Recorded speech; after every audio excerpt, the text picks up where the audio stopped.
¿Qué es el neoliberalismo? También llamado como liberalismo o liberalismo tecnocrático. Es una ideología política y un modelo socioeconómico basado en el mercado de libre competencia, como fundamento de toda economía capitalista.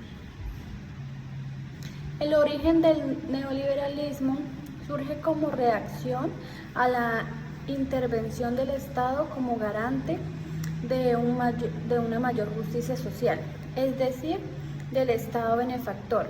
Y para el neoliberalismo, el Estado debería cumplir únicamente sus funciones fundamentales como organismo regente en la organización de la sociedad, de modo que se opone a su intervención en el funcionamiento de la economía, para así mantener a raya las regulaciones del comercio y las finanzas. Como vemos, este es uno de los modelos más criticados y más juzgados, ya que su modelo es la privatización de todas las empresas, entonces que ya no existan prácticamente las empresas públicas, entonces es algo muy criticado. Para los críticos del neoliberalismo existen varias razones relevantes por las cuales este modelo no es viable, especialmente por razones de índole social. Para los detractores del modelo neoliberal, las prácticas que propone solo apuntan al beneficio de los generadores de riqueza, obviando el bienestar del resto de la población.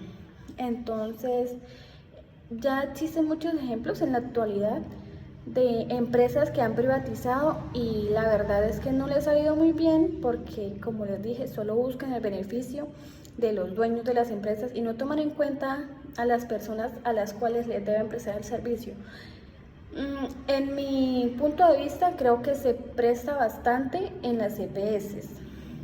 Es un temita bien complejo. Bueno, en primer lugar, la ausencia de reglas para los generadores de riqueza puede hacer que la brecha social se profundice, ya que podría dar pie a nuevas normas que generen desequilibrios en la relación entre el Estado y las empresas, con consecuencias negativas para la población. En este mismo orden, la flexibilización en cuanto a la contratación laboral puede traer consecuencias negativas para los trabajadores, contratos desventajosos, bajos salarios o limitaciones de beneficios económicos, entre otras. Entonces, como les estaba comentando, al hacer que cada persona no siga lineamientos y que cada persona puede tener sus propios lineamientos, se puede prestar para personas malintencionadas que quieran solamente buscar el beneficio de empresas o sus propios beneficios. Bueno, pero sin embargo, el modelo empezó a cuestionarse décadas después de la crisis del 2008. Desde entonces se critica por su incapacidad de generar la prosperidad económica que promete y por aumentar la desigualdad entre clases sociales. Ahora la economía global está estancada y el reparto de la riqueza mundial es muy desigual.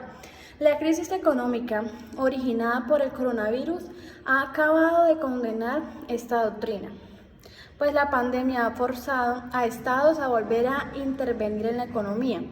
Prueba de ello son los Estados Unidos y la Unión Europea, donde se han aprobado cuantiosos paquetes de rescate para ayudar a los negocios más afectados y aumentar las prestaciones sociales, y los Países Bajos, donde el gobierno regula la subida de los precios de los alquileres. Entonces, la crisis del Estado bienestar origina en la corrupción. Esta doctrina favorece la privatización de empresas y de servicios que estaban en manos del sector público, bajo la premisa de que el sector privado es más eficiente. Es partidario de la reducción del gasto social, de proporcionar la libre competencia de las grandes corporaciones y de debilitar y desintegrar los sindicatos. La teoría se expandió en los años 80 y 90, con el Fondo Monetario Internacional y el Banco Mundial empezaron a recomendar las medidas neoliberales para salir de la crisis económica. Estas medidas se recogieron en el llamado Consenso de Washington e incluyen bajas de impuestos, desregularización del mercado, privatización de los servicios públicos, y los gobiernos británicos y el estadounidense introdujeron algunos de estos puntos y sus respectivos sucesores. Lideraron el cambio de paradigma al implementar el toque completo de medidas. Entonces, el neoliberalismo tiene ciertas características que son liberación del comercio, libre mercado y férreas políticas fiscales. El neoliberalismo propone algunas recomendaciones a los países desarrollados y en vías de desarrollo para alcanzar una mayor distribución de la riqueza. Según este modelo, garantiza un estado de bienestar individual y colectivo. Entre las medidas que caracterizan este modelo económico destacan, la liberación del comercio. El neoliberalismo sugiere la eliminación o flexibilización de restricciones comerciales, especialmente las referidas a la movilidad de los capitales y exceptuando aquellas que tengan que ver con la propiedad y la seguridad.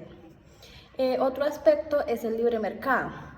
Como resultado de la desregularización de las normas comerciales o de la poca o nula intervención del Estado, el mercado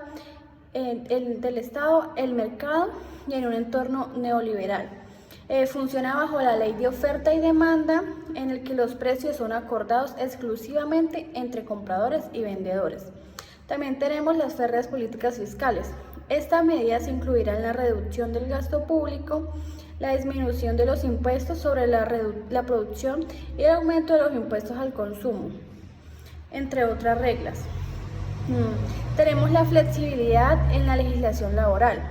Con esto se busca que las empresas creen sus propios parámetros en cuanto a la contratación de empleados se refiere, ajustando las reglas según las necesidades de la organización. En este punto ha sido una de las mayores criticadas del movimiento neoliberal, porque pues para nadie es un secreto que las empresas siempre buscan el beneficio de las mismas sin tener en cuenta los derechos de los trabajadores.